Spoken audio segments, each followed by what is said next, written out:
In 1960, a belt-fed machine gun chambered for a full-power rifle cartridge weighed between 11 and 13 kilograms. That was not a failure of ambition. That was simply the category. NATO's answer to the problem was the FN AMAG, designed in Belgium in 1958. The United States adopted it as the M240. It is still in frontline service today.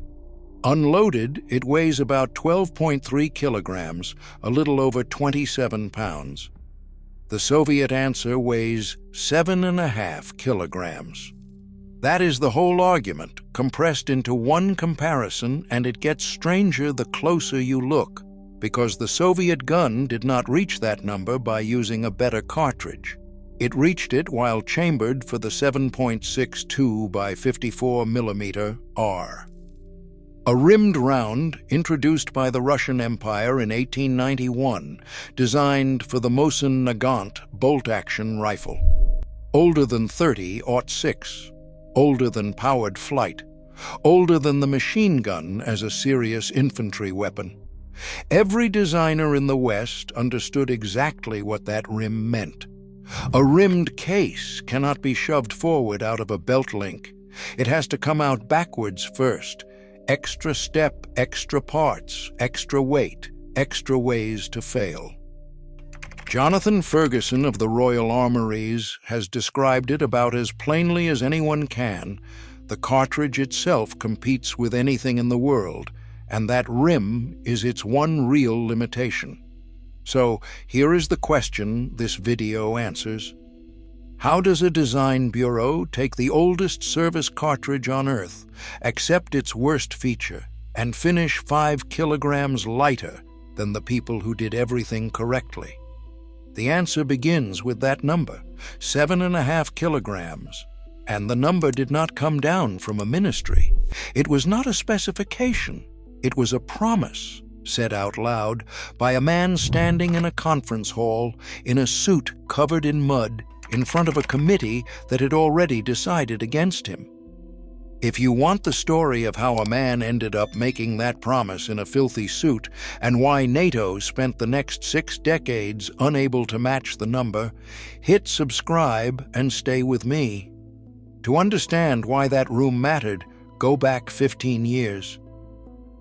In 1946, the Main Artillery Directorate issued a set of requirements catalogued as TTT number 3230.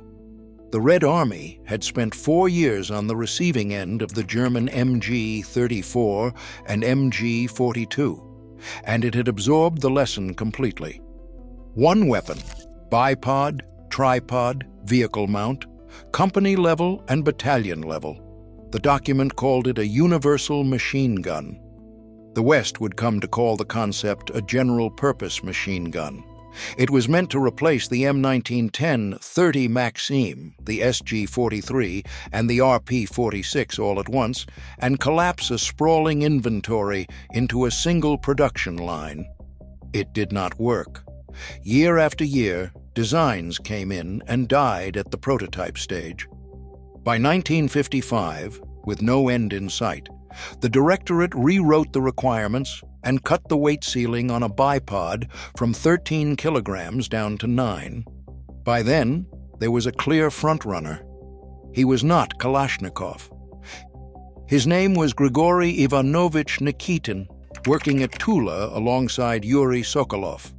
Their weapon was the TKB 5221. It met the requirements on the 31st of December 1955. It went to factory testing the following year. It passed state trials in 1958 with positive evaluations, and it was cleared for a pre-production run at the Kovrov mechanical plant. The documents suggest around 1,000 units so that soldiers could take it into the field. That is not a footnote. That is a weapon that had already won. The Soviet Union's next machine gun had a designer, a factory, and a designation. Then, in the summer of 1959, 2 men went fishing. Mikhail Kalashnikov was 39 that summer, living in Izhevsk, and he had not taken a holiday in 4 years. The AKM and the RPK, his second complete family of weapons, were just entering production. He had proved himself twice over. He had earned the rest. His visitor was Vladimir Dakin, an officer of GRAU, the directorate responsible for procuring new weapons. Dakin was no stranger. He had backed Kalashnikov through the development of the original AK, clearing bureaucracy out of the path of a young designer nobody had heard of. Now he was a colonel. The two of them took a boat out, caught fish, cooked them at a cabin by the lake, and talked about guns. As Kalashnikov told it afterwards, Dakin mentioned the Tula machine gun almost in passing on his way out. The trials were nearly finished. It met the requirements. But at GRAU, some people thought it was a little too complicated, and the Army wanted something simpler. He did not ask for help. He never asked for help. He simply left the sentence in the room. What happened next does not fit the usual picture of Soviet weapons development. There was no assignment. There was no funding. Nobody at the Ministry of Defense Industry had asked for another contender, and by any reasonable measure, the competition was already finished. Kalashnikov started anyway. He pulled money from his other projects to pay for prototype parts and ammunition. He had the standing to do it, and he used it. The first sketches were done in 10 days. And here is the detail that tells you the most about the man. He could not produce blueprints. Kalashnikov had no formal engineering education, no degree, no technical institute, none of it. He sketched, and somebody else translated. On this project, that somebody was an engineer named Krupin. Often there was not even time for that. Men in the shop cut parts on lathes and milling machines, working from rough sketches and their own judgment, and stayed until 5 in the morning doing it. Within a month, there was a prototype. It was crude, it was unauthorized, and it was about to be carried into a research institute in a small town outside Moscow called Klimovsk, chosen deliberately as neutral ground between the two great arms factories, Tula and Izhevsk, where the rival gun was already a full stage ahead. Every description of the PK starts the same way. It is an AK turned upside down. That is true, and it is the least interesting true thing about the weapon. Invert the AKM action and the magazine well points at the sky, which is precisely where you want a belt to enter. Long-stroke gas piston, rotating bolt, firing from an open bolt so air moves through the barrel between bursts.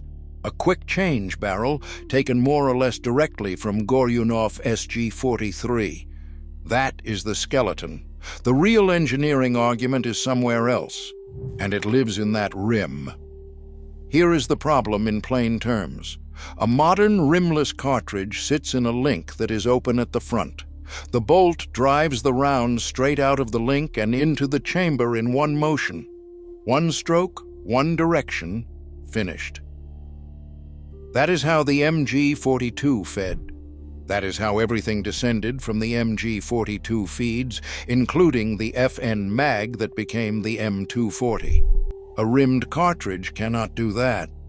The rim is wider than the case body. Push it forward and it snags. So the round has to be drawn backwards out of a closed link first, then lowered, then pushed forward into the chamber. 2 stages instead of 1.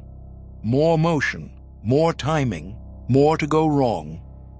Kalashnikov did not try to solve this. He took the solution that already existed, the cartridge claw extractor from the Goryunov SG-43, an idea already proven on the RP-46, and built the gun around it.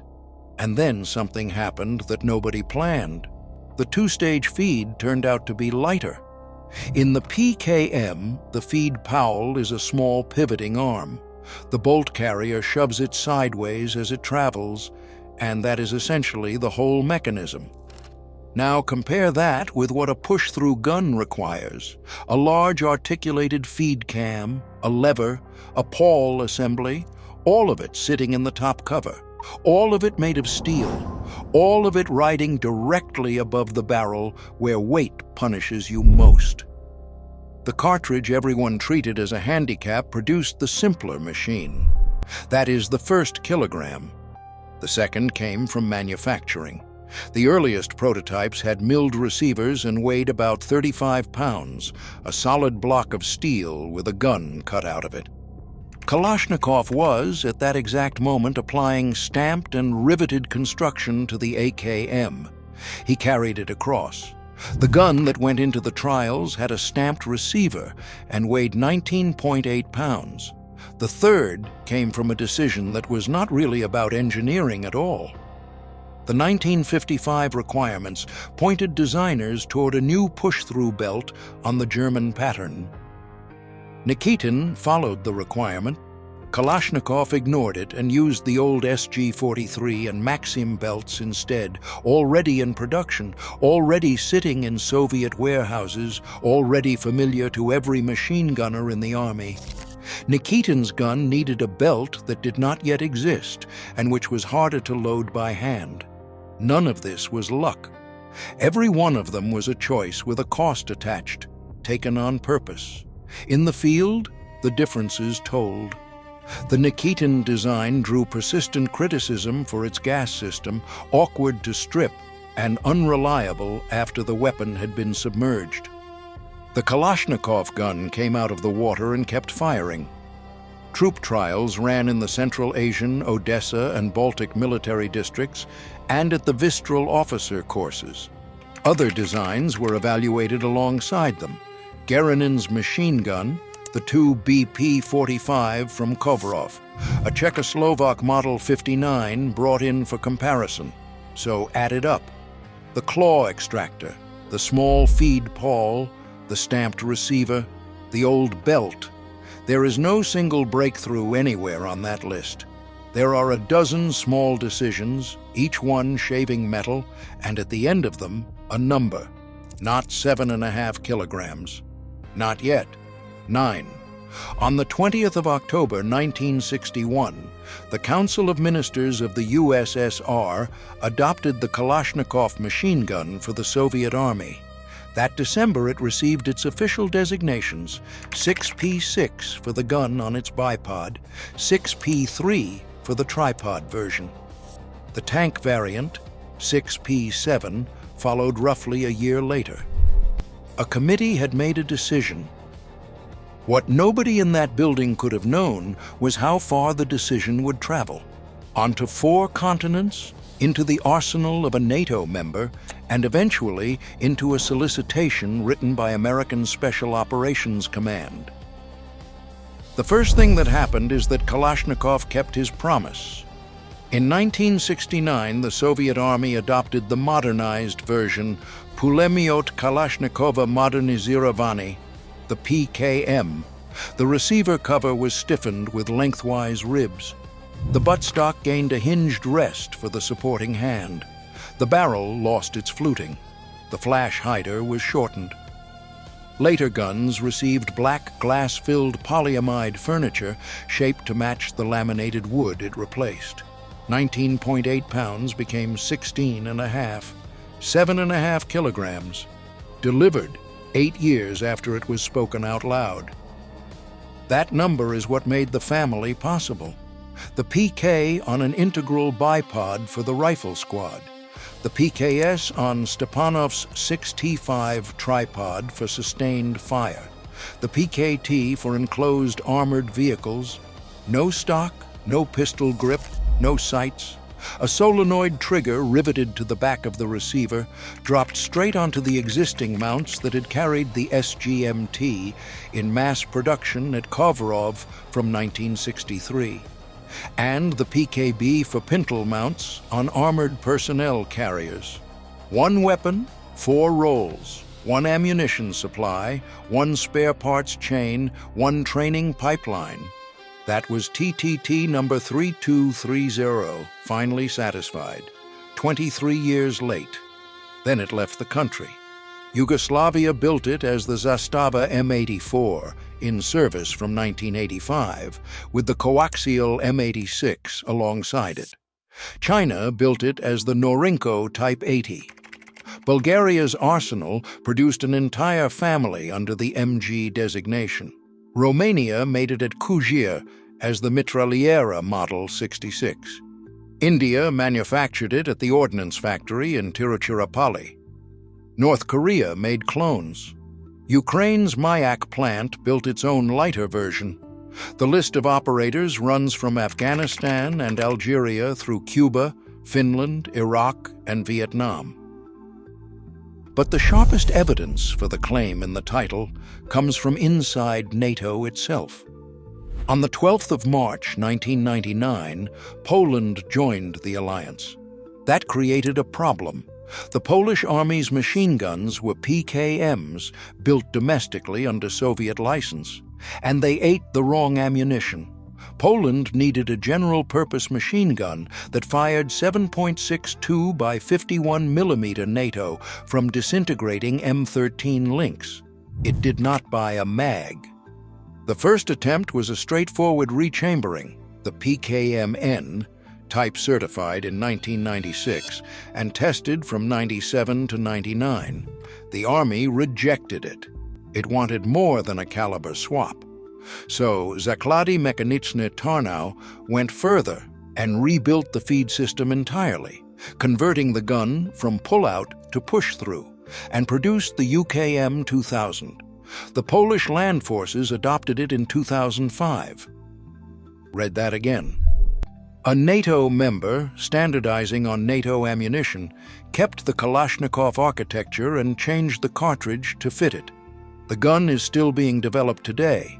And then, in April 2017, United States Special Operations Command posted a small business solicitation asking American industry whether it was feasible to reverse engineer and domestically produce a 7.62 by 54 R belt-fed machine gun resembling a PKM.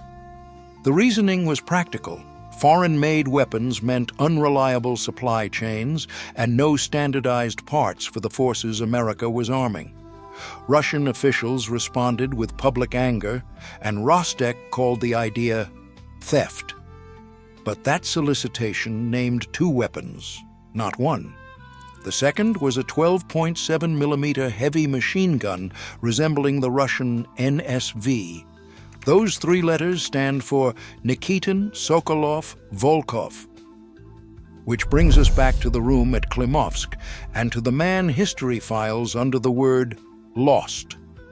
Grigory Nikitin did not lose because his gun was bad. His gun had cleared the requirements, passed the trials, earned positive evaluations, and reached pre-production.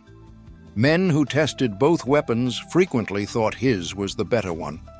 What is documented is not a failure. It is a defeat. The conference at Klimovsk had one purpose: to decide which machine gun entered service. And, as Kalashnikov told the story afterwards, the people running it arranged matters so that he would not be there to argue. He happened to be in Moscow that day, an hour's drive away, with no pass to enter a secret facility. Dakin sent a car and started making telephone calls. A friendly officer at the ammunition plant next door dug a hole under the fence. Kalashnikov entered through the ammunition factory's checkpoint, crawled under the fence with his assistant, and walked into the hall at 5 minutes to 10, out of breath, his suit covered in mud. Nikitin's supporters presented first, hours of tables and slides. Then officers spoke about what soldiers had actually experienced. When Kalashnikov's turn came, he sent his assistant, a young engineer named Lividi, who had no prepared speech and simply described watching soldiers reach for the Kalashnikov gun every time they were given the choice.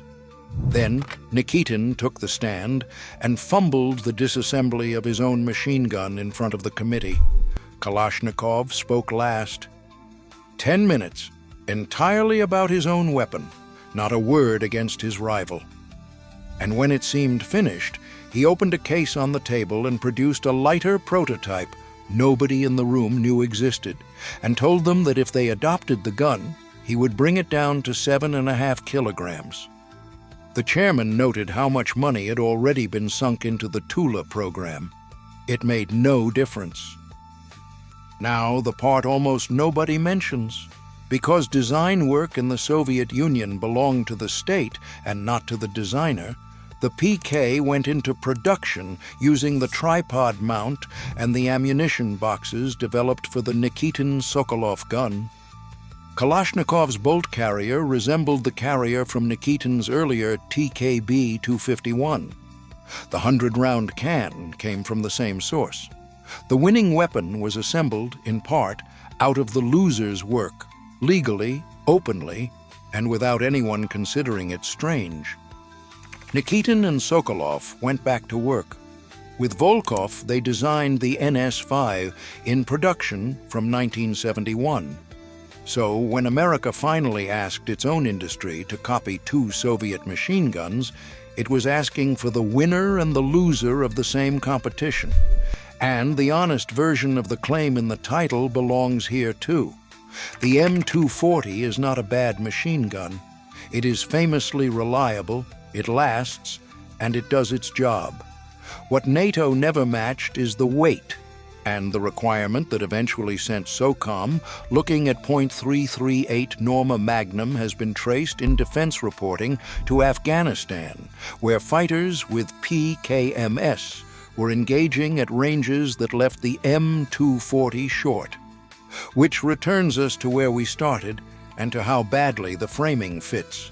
Nothing in the record suggests that anyone at Klimovsk was thinking about NATO. There is no evidence that Kalashnikov spent a single evening calculating what a Belgian factory had built in 1958. The problem on that table was smaller and far more human than a global rivalry. A machine gun is carried by a man. A man can carry only so much. Everything else follows from that. The paradox of the PKM is that it was not designed to beat the West. It was designed by someone who could not draw a blueprint, working without permission, without funding, on a project nobody had asked him for, using a cartridge from 1891 that everybody else considered obsolete, and whose only real specification was the weight of the soldier's load. That is why it outlived the state that made it. Weight does not care about ideology.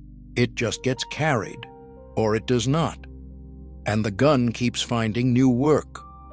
In January of 2024, photographs appeared of a DJI Agras T-30, an agricultural drone built to spray fertilizer over fields, flying in Ukrainian service with a PKM bolted underneath it. The airframe was engineered for crop chemicals. It could lift a full-power belt-fed machine gun for one reason only: 7.5 kilograms. The number is not an achievement anymore. It is not a specification or a trade study or a line in a procurement file. It is what it was on the morning it was first spoken. A man of 39 standing at 5 minutes to 10 in a room full of officers who had already decided against him, with dirt on his sleeves from crawling under a fence, saying a number he had not yet earned.